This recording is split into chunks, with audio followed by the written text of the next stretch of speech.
الحمد للہ وکفا والصلاة والسلام علی سید الانبیاء معد الجود والعطاء وعلی آلہ وصحبہ وبارک وسلم دائما ابدا اما بعد اعوذ باللہ من الشیطان الرجیم بسم اللہ الرحمن الرحیم بحمد اللہ تعالی کہ اللہ رب العزت جل مجل کریم کے احسان اور کرم سے سب شروع ہوگا آپ کا سورۃ الاحقاف شیفہ کی 19 نمبر آیت شیفہ سے آگے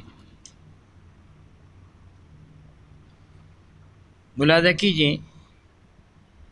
اعوذ باللہ من الشیطان الرجیم بسم اللہ الرحمن الرحیم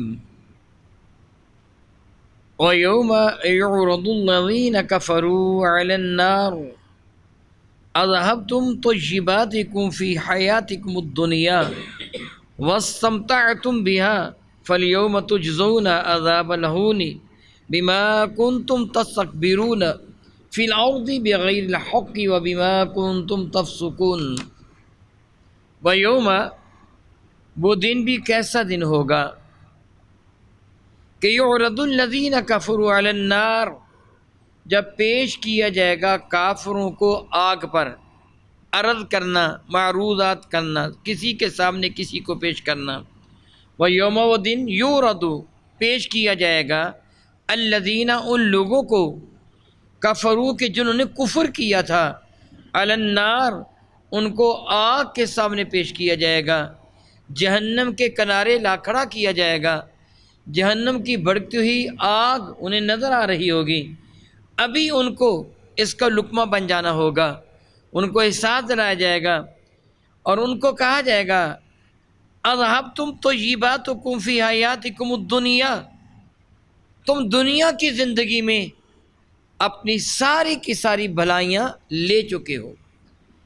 کافروں کو جہنم کی آگ کے کنارے جب لا کھڑا کیا جائے گا تو دنیا میں جو ان کو عیش و آرام میسر تھا، جو زیب و زینت رب کائنات ان کو مقدر فرما رکھی تھی، جو اعلیٰ محلات، مکانات، جو اختیارات ان کو اللہ تعالیٰ نے عطا فرما رکھے تھے، وہ سارے کے سارے ایک فلم کی طرح ان کی نگاہوں کے سامنے کوند جائیں گے، تصورات کی دنیا میں وہ کھو جائیں گے۔ ہم تو دنیا میں ایک بادشاہ بنے بیٹھے تھے، ہمارے نوکر چاکروں کی تعداد ہی گنی نہ جاتی تھی، ہم بڑے مالدار تھے، عیش و عشرت کے دل دادا، ہماری ہر خواہش چشم زدن میں پوری کر دی جاتی تھی، لیکن آج ہمیں آگ میں جلایا جائے گا تو ان کو کہا جائے گا ہاں ہاں، اس لیے کہ دنیا میں تمہارا تم نے جو بھی کوئی نیک کام کیا تھا یا جو تھا، اس کا بدلہ دنیا میں تمہیں دیا جا چکا ہے۔ اذھبتم طیباتکم، تم جو اپنی نعمتوں کا حصہ تھا وہ لے جا چکے ہو، فی حیاتکم الدنیا، اپنی دنیا کی زندگی میں، واستمتعتم بہا، اور تم نے اس سے خوب نفع اٹھا لیا تھا۔ فالیوم، پھر آج کے دن، تجزون، تم کو جزا دی جائے گی، بدلہ دیا جائے گا، عذاب الہون، ذلیل کر دینے والے، اہانت والا، توہین کر دینے والا، ذلیل کر دینے والے عذاب کا، بما کنتم تستکبرون، بے سبب اس کے کہ تستکبرون، جو تم تکبر کرتے تھے، فی الارض، زمین پر، بغیر الحق، جس کا تمہیں حق پہنچتا ہی نہیں، وبما کنتم تفسقون، اور جو تم فسق و فجور کا بازار گرم کیے تھے، اب تم کو اس کی سزا دی جائے گی۔ بعض اوقات انسان کے ذہن میں خیال آتا ہے کہ دنیا میں اللہ تعالیٰ نے کافروں کے لیے فراوانیاں عطا فرما دی ہیں، ان کے لیے رزق کی بہتات ہے، ان کے اختیارات فی زمانہ لامحدود محسوس ہوتے ہیں، بے پناہ اختیارات کے وہ مالک ہیں، ان کے اشاروں پر دنیا والوں کی یوں سمجھیے ظاہری زندگی کے فیصلے ہوتے ہیں، اور وہ جسے چاہیں دنیا میں اس کو مال و دولت دے دیتے ہیں، اور جسے چاہیں اس کو سزا دینے کے لیے تیار ہو جاتے ہیں۔ بندہ پریشان ہو جاتا ہے کہ اللہ تعالیٰ تیرے منکروں کا یہ عالم ہے۔ میرے اور آپ کے کریم آقا تاجدار البجم شفیع معظم رحمت عالم کے صحابہ بھی یہ سوچنے پر مجبور ہو گئے تھے۔ میرے اور آپ کے کریم آقا تاجدار البجم شفیع معظم رحمت عالم نے جب ایام اعلا میں علیحدگی اختیار فرمائی ہے، ازواج مطہرات سے میرے کریم آقا اپنے بالا خانہ میں تشریف فرما تھے، حضرت سیدنا فاروق اعظم رضی اللہ تعالیٰ عنہ ارشاد فرماتے ہیں دوپہر کا وقت تھا، میں بارگاہ رسالت مآب میں حاضر ہوا، حضور علیہ السلام کا ازواج مطہرات کے ساتھ وہ تھوڑا سا ہلکا سا وہ تنازع چپکرسی ہو گئی تھی، میرے کریم آقا نے علیحدگی اختیار فرما رہی تھی۔ اس کو اعلا سے تعبیر کیا جاتا ہے جو قطبی احادیث و سیرہ میں وہ سارے کا سارا واقعہ درج ہے۔ میرے کریمہ کے ایک ماہ کے لیے تقریباً ایک ماہ کے لیے علیحدگی اختیار فرما لی تھی۔ سیدنا فاروق اعظم فرماتے ہیں میں بارگاہ رسالت مآب میں حاضر ہوا، میرے اور آپ کے کریمہ کا بالا خانے میں تھے، بالا خانہ چوبارے کو کہتے ہیں، بالا خانے میں تھے۔ میں نے بارگاہ رسالت مآب میں حاضری کی اجازت چاہی، مجھے اجازت نہیں ملی، میں واپس پلٹ آیا تو حضور کا وہ غلام جس کے ذریعے میں نے بارگاہ رسالت مآب میں پیغام بھیجا تھا وہ جلدی جلدی میرے پیچھے اور مجھے آ کے بتایا کہ رسول اللہ تجھے طلب فرما رہے ہیں۔ فرماتے ہیں میں الٹے پاؤں واپس پلٹا، بارگاہ بے کس پناہ میں حاضر ہوا، دوپہر کا وقت تھا، میرے کریم صلی اللہ علیہ وسلم قیلولہ فرما رہے تھے۔ سیدنا فاروق اعظم فرماتے جب میں بارگاہ رسالت مآب میں حاضر اس کا شان مقدس کا میں نے جائزہ لیا تو پورے گھر میں کیا تھا، پورے گھر میں کیا تھا، ایک چٹائی کہ جس پر میرے نبی آرام فرما تھے، ایک کونے میں ایک مشکیزہ لٹک رہا تھا، تھوڑے سے جو ایک کونے میں پڑے تھے، بس اس گھر کی پوری کائنات یہی کوئی تھی۔ ازواج مطہرات ہماری ماؤں کے ساتھ ذہن میں کوئی ایسی بات نہ آ جائے جو ہلکی سی چپکلش ہوئی تھی، اس کا سبب یہی تھا، غربت زیادہ تھی، انہوں نے کوئی ہلکا سا مطالبہ کر دیا تھا کہ ہمیں کھانے کو دیا جائے۔ میرے کریم آقا رسول عربی شفیع معظم کے طبع انور پر یہ بات گراں گزری تھی کہ میں دنیا کی لالچ کو، دنیا کی زیب و زینت کو میں پسند نہیں فرماتا۔ پھر ساری ازواج مطہرات میرے کریم آقا رسول مسلم رحمت عالم کی معیت کو ہر حال میں قبول کرنے کا اعلان کیا تھا۔ بہرحال فاروق اعظم رضی اللہ تعالیٰ فرماتے میری آنکھوں میں آنسو آ گئے، رسول رحمت کے مبارک جسم پر محض طامت تھا، مبارک کرتا بھی نہیں تھا۔ فرماتے میں نے حضور کے مبارک جسم پر اس چٹائی کے نشانات کو دیکھا، کچھ جانور پر نشان لگے تھے۔ فاروق اعظم فرماتے میں رو دیا۔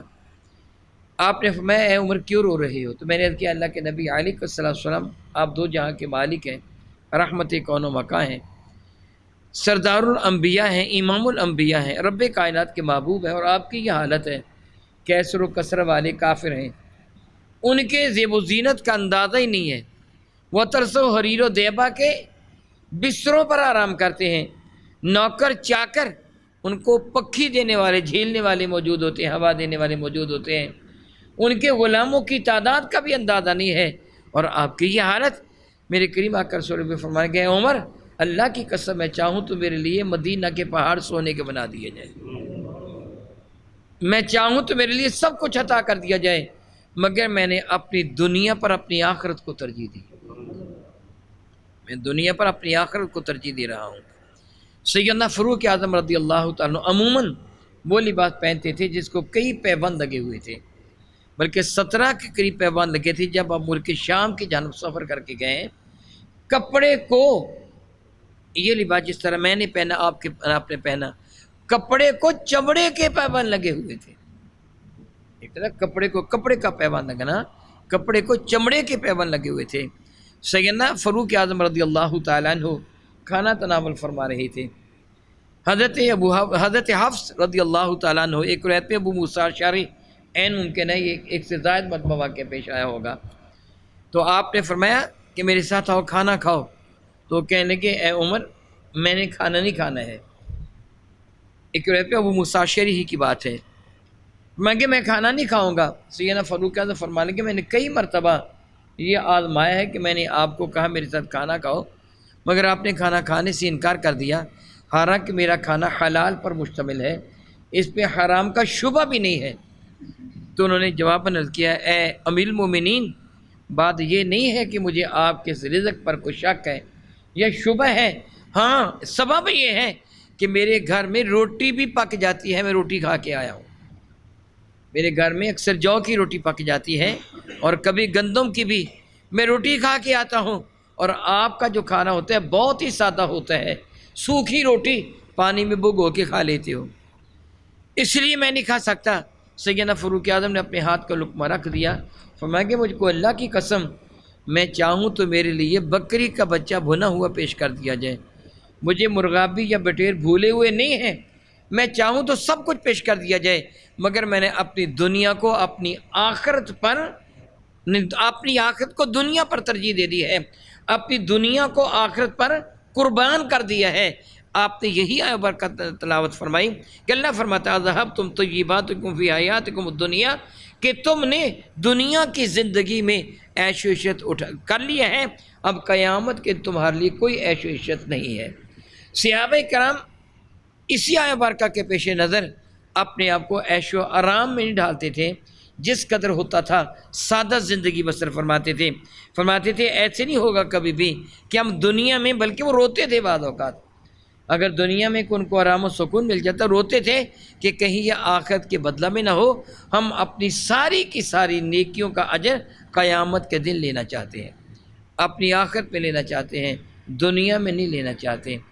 رب کائنات جل فرماتا ہے قیامت کے دن کافروں کو یہ کہا جائے گا، وہ ایک کافروں، دنیا کے اندر تم ان نعمتوں سے لطف اندوز ہو چکے ہو جو تم کو عطا فرمائی گئی تھی، تم نے اس سے نفع اٹھا لیا، آج تمہیں ذلیل کر دینے والا عذاب ہے، ذلت امیز عذاب ہے، بما کنتم تستکبرون فی الارض، جس طرح تم زمین میں تکبر کیا کرتے تھے، بغیر الحق کی بلا وجہ تکبر کرتے تھے، وبما کنتم تفسقون، جس طرح تم نے فسق و فجور کا بازار گرم کر رکھا تھا۔ اللہ تعالیٰ ان کی رسی کو ڈھیلا کر دیتا ہے تاکہ وہ گمراہی میں مزید بڑھتے چلے جائیں، جبکہ ایمان والوں کی حالت کیا ہوتی۔ میری ماں ام المومنین سیدہ زاہدہ طیبہ طاہرہ عائشہ صدیقہ فرماتی ہیں ہمارے چولہے میں مہینہ بھر کبھی آگ نہیں جلتی تھی، تو عرض کیا گیا پھر آپ کھاتے کیا تھے؟ فرمان کی کھجوریں، پانی یا کبھی ستو۔ اللہ تعالیٰ انصار کی خواتین پہ رحمت فرمائے، کبھی کبھی وہ ہدیتاً کوئی دودھ بھیج دیا کرتی تھی۔ میرے نبی کبھی بھی 2 راتیں مسلسل پیٹ بھر کر نہیں سوئے ہیں، مومن بھوکے ہوتے تھے، حالانکہ میرے کریم آقا اپنے مبارک ہاتھوں سے اللہ بے تجدہ کتنا کچھ تقسیم فرماتے تھے۔ یہ نہیں معاذ اللہ تعالیٰ سماد اللہ تعالیٰ کوئی آدمی یہ خیال کر لے کہ حضور میں پہ غربت تھی، ڈر ہے وہ کافر نہ ہو جائے۔ وہ ایک شعر ہے عام طور پر آپ سنتے ہیں، سلام اس پر کہ جس کے گھر نہ چاندی تھی نہ سونا تھا، سلام اس پر کہ ٹوٹا بوریا جس کا بچھونا تھا۔ یہ شعر صحیح نہیں ہے، بلکہ یوں پڑھنا چاہیے، سلام ان پر نظر میں جن کے چاندی تھی نہ سونا تھا، جن کی نظر میں چاندی اور سونے کی کوئی اہمیت نہ تھی، سلام ان پر کہ سادہ بوریا جن کا بچھونا تھا۔ میرے کریم آقا کے پاس مال و دولت کی کمی نہ تھی، زمانہ جانتا ہے۔ حضرت سیدنا عباس رضی اللہ تعالیٰ میرے آقا کے چچا ہے، میدان بدر میں گرفتار ہوئے تھے، اور میرے کریم آقا نے ان سے ان کے بھتیجے اور ان کے غلام 2 کا فدیہ وصولا تھا، اور ان سے وعدہ فرمایا تھا کہ چچا تم ایمان لے آؤ گے تو کبھی مجھے کچھ ملا تو میں تمہیں دے دوں گا تمہیں کبھی۔ اور پھر بحرین کے علاقہ سے میرے کریم آقا کی خدمت فیض دجت میں کچھ مال پیش ہوا۔ حضرت عباس کتنے طاقتور تھے یا کتنے بڑے تھے، پہاڑی علاقہ میں رہنے والے، مدینہ طیبہ کا علاقہ پہاڑی ہے، مکہ مکرمہ کا علاقہ پہاڑی، جفاکش قسم کے لوگ، بھیڑ بکریاں چرانے والے، اونٹ چرانے والے، آسانی سے بہت وزن اٹھا لیا کرتے تھے۔ حضرت عباس اتنے تنومند جوان تھے کہ میدان بدر میں جب آپ کو گرفتار کیا گیا تو آپ کے کرتا پھٹ گیا تھا۔ پورے مدینہ طیبہ میں کسی بندے کا کرتا حضرت عباس کے پورا نہ آیا تھا، آپ اتنے بڑے جوان تھے۔ ہاں ایک شخص تھا عبداللہ بن ابی جس کا کرتا ان کے پورا آ گیا تھا۔ اس زمانے میں یہ کوئی بوتیک نہیں تھے، گارمنٹس کی دکانیں نہیں تھی، صلہ صلاح لباس بازار سے نہیں ملتا تھا، لوگ اپنے ہاتھوں سے سوئی دھاگے کے ساتھ لباس سیا کرتے تھے، اور بہت کم لوگ تھے جو لباس سی کر پہنتے تھے، عموماً 2 چادریں پہن لیتے تھے کہ آسانی کے ساتھ میسر ہیں۔ حضرت عباس کو عبداللہ بن ابی کا کرتا پورا آیا تھا۔ پورے مدینہ طیبہ میں عبداللہ بن ابی سے اونچا لمبا جوان کوئی نہ تھا، اور حضرت عباس سے بھی زیادہ لمبا کوئی جوان نہ تھا۔ یہ عباس رضی اللہ تعالیٰ عنہ، بحرین سے کچھ سامان آیا، حضرت مال و دولت تھا، اس میں ہی سونا تھا، چاندی زیورات کی شکل میں، اور ویسے درہم و دینار کی شکل میں۔ حضرت عباس نے میرے نبی کو یاد دلایا، یا رسول اللہ آپ نے وعدہ فرمایا تھا کہ میں تم کو دوں گا، تو اب دیجئے، انبار لگا ہے مسجد نبی شریف میں سونے اور چاندی کا، میرے اور آپ کے کریم آقا میں چچا لے لو۔ حضرت عباس سے اپنی چادر بچھائی، اتنا سونا اور چاندی وہ جواہرات اس میں ڈالے، گٹھری باندھ کر اٹھانا چاہا تو اٹھا نہیں سکے۔ حضور ان کی حالت کو دیکھ کر تعجب فرما رہے تھے۔ انہوں نے بارگاہ سالت امام میں کیا، مجھے اٹھوا دیجئے، یعنی مجھے سہارا دے کر اس گٹھری کو سہارا دے کے میرے سر پہ رکھوا دیجئے۔ میری کریم آقا فرمائیں گے نہیں میں نہیں اٹھواؤں گا۔ عباس کہنے لگے کسی اور کو کہہ دیجئے وہ مجھے اٹھوا دے۔ حضور فرمانے لگے میں کسی کو بھی نہیں کہوں گا، چچا اتنا لو جتنا خود اٹھا سکتے ہو۔ چنانچہ گٹھری کھول کر کچھ سونا چاندی باہر نکالا، بقیہ اٹھا کے لے کے گئے۔ کتنی دولت تھی میرے نبی کے دربار میں، کوئی آدمی یہ کہیں ان کے پاس تھا نہیں۔ میرے کریم آقا سارا دن تقسیم فرماتے رہے، شام تک وہ مال ختم نہ ہوا۔ حضور نے رات مسجد میں گزاری، فرمایا میں گھر نہیں جاؤں گا جب تک یہ مال ختم نہیں ہوتا۔ اگلے دن شام تک وہ مال خرچ ہوا تو پھر میرے نبی گھر میں گئے تھے۔ میرے کریم آقا کو غریب نہیں تھے، ان کے پاس دولت کی کمی نہیں تھی، از خود انہوں نے اس چیز سے کنارہ کشی فرما رکھی تھی۔ میری اور آپ کی ماں سیدہ زاہدہ طیبہ طاہرہ عائشہ صدیقہ رضی اللہ تعالیٰ عنہ فرماتی ہیں، اتوار کے دن کی بات ہے، رسول رحمت نے مجھے فرمایا، تاجدار بجم شفیع معظم کی مبارک طبیعت شفا قدر ناساز سے فرماتی، حضور میرے ساتھ ٹیک لگا کے تشریف فرماتے، یعنی میں نے آپ کی پشت انور کی جانب سہارا دے رکھا تھا۔ سیدنا علی مرزا بھی حاضر خدمت ہے۔ میرے کریم مجھے فرمائیں گے عائشہ میں نے تجھے سونے کے چند پترے دیے تھے، ٹکڑے سونے کے، دینار سونے کے ٹکڑے دیے تھے، وہ لے کے آؤ۔ حضرت عائشہ صدیقہ فرماتی میں نے ارادہ کیا اٹھنے کا، لیکن تاجدار بجم شفیع معظم آپ کی طبیعت شفا تھوڑی سی زیادہ ناساز ہو گئی، میں آپ کو سہارا دیے رہی۔ تھوڑی دیر کے بعد حضور نے آنکھیں کھولی، پھر وہی جملہ فرمایا۔ میں نے عرض کیا یا رسول اللہ میں لانے کے لیے اٹھی تھی مگر آپ کی طبیعت شفا ناساز تھی اس لیے مجبوراً میں رک رہی۔ فرماتی میں اٹھی، وہ سونے کے جو چند پتھر، وہ جو دینار تھے گھر میں نے بارگاہ سالت امام میں پیش کر دیے۔ حضور نے اپنے ہاتھوں پہ اس کو لے کے کہا، اے سونا، اے ذہب، اے سونا تو کیا خیال کرتا ہے، اے سونے تو کیا خیال کرتا ہے کہ میں دنیا سے اس حال میں جاؤں گا کہ تو میرے گھر میں موجود ہوگا؟ اللہ کی قسم ایسے نہیں ہوگا، علی لے جاؤ، اس سے اللہ کی راہ میں صدقہ دے دو۔ حضرت عائشہ صدیقہ فرماتی اس رات کی بات ہے، یہ پیر کی رات کی بات ہے، دن گزر گیا، اتوار کے دن یہ سخاوت کی ہے، دن گزر گیا، پیر کی رات آئی۔ فرماتی ہمارے دیے میں تیل نہیں تھا، کچھ اور کھانے کو تو اور ہوتا، دیے میں تیل بھی نہیں تھا۔ میری ایک انصاری سہیلی نے مجھے تھوڑا سا تیل دیا، اس رات میں نے اس تیل کی وجہ سے دیا جلایا تھا۔ پیر کے دن اللہ کے نبی عالم بالا کی جانب تشریف لے گئے تھے۔ میرے کریم آقا از خود ان چیزوں سے احتراز فرماتے تھے، اور میرے آقا رسول عربی کے گھر میں رہنے والوں کی تربیت کیسی تھی، جو میرے نبی کی اہل بیت اطہار سیدہ فاطمہ الزہرا علی المرتضیٰ حسنین کریمین، ان کی سخاوت کے قصے تو زمانے بھر میں مشہور ہیں۔ ازواج مطہرات کا عالم کیا تھا؟ عبداللہ ابن زبیر مکہ مکرمہ کے حاکم تھے، انہوں نے ایک تھیلا بھر کر درہموں کا، چاندی کے سکوں کا حضرت عائشہ صدیقہ کے ہاں بھیجا۔ میرے کریم آقا دنیا سے تشریف لے گئے تھے، یہ زمانے کی بات ہے جب یزید کی حکومت تھی، مکہ مکرمہ میں عبداللہ ابن زبیر کا طوطی بول رہا تھا، ادھر بنو معاویہ کی حکومت تھی شام کے اندر۔ حضرت سیدنا عبداللہ ابن زبیر نے ایک تھیلا درہموں کا سیدہ عائشہ صدیقہ رضی اللہ تعالیٰ عنہ کے پاس بھیجا، یہ آپ کے بھانجے بنتے ہیں۔ حضرت عائشہ صدیقہ رضی اللہ تعالیٰ نے اپنی نوکرانی کو، غلام کو بلایا، فرمایا اس کا منہ کھولو، منہ کھولا، مان کے ایک برتن لے کے آؤ، ایک وہ تھال لے کے آئی، میں اس کو بھرو، بھر لیا تو فرمایا فلاں صحابی کے ہاں دیو، وہ غریب ہے، اور دیکھنا وہ کیا کہتا ہے۔ یہ نوکرانی گئی ان کے گھر دے آئی، اس سے کہا کس سے بھیجے؟ نوکرانی بتاؤ ام المومنین سیدہ عائشہ صدیقہ نے بھیجے۔ نے کہا اللہ تعالیٰ تو ام المومنین پر اپنی رحمت نازل فرما، ان میرا کتنا خیال کیا ہے۔ جب یہ لونڈی گھر آئی تو سیدہ عائشہ صدیقہ نے پوچھا جب تو نے اسے وہ درہم پیش کیے تھے اس سے کیا کہا تھا؟ لونڈی نے کہا اس سے کہا تھا اللہ تعالیٰ ام المومنین پر اپنی رحمت نازل فرما۔ انہوں نے میرا خیال کیا تو ہم نے فوراً کہا اے اللہ تعالیٰ تو میرے نبی کو صحابی پر اپنی رحمت نازل فرما جس سے میرے حق میں دعا دی ہے۔ یہ تھال بھر اور فلاں کو دے کے آئی اور دیکھنا وہ کیا کہتے ہیں۔ گھر آ کے لونڈی نے بتایا میں نے ان کو تھال پیش کیا درہموں کا، نے کہا کہ اللہ تعالیٰ ام المؤمنین کے برکت عطا فرمائے۔ آپ نے فون کہا ہے اللہ تعالیٰ تو ان کو بھی برکت عطا فرما۔ الغرض وہ سارے کا سارا تھیلا درہموں سے خالی ہو گیا، ایک درہم بھی باقی نہ بچا۔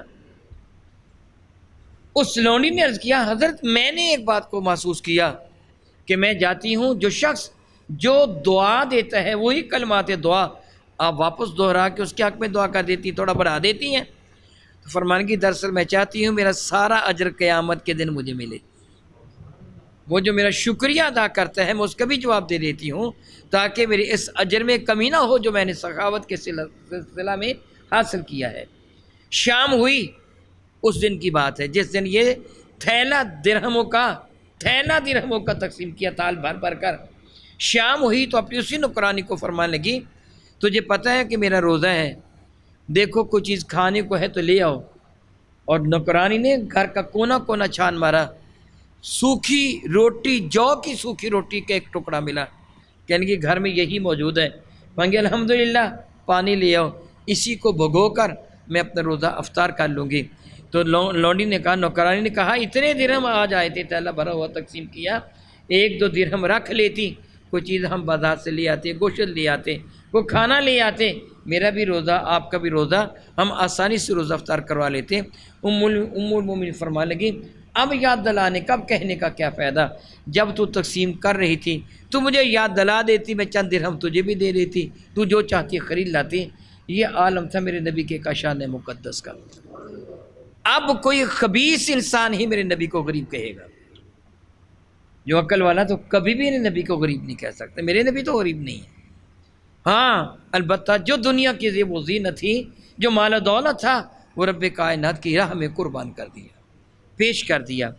تو رب کریم ان لوگوں کا ذکر فرماتا ہے کہ جو لوگ اللہ اور اس کے رسول کی رضا کی خاطر زندگی بسر کرنے والے، ان کو قیامت میں اجر دیا جائے گا، لیکن کافروں کو کہا جائے گا تمہارا اجر تم کو دنیا میں دیا جا چکا ہے، اب تم کو جہنم کی آگ میں ڈالا جائے گا بسبب اس فسق و فجور کے کہ جو تم دنیا میں کیا کرتے تھے۔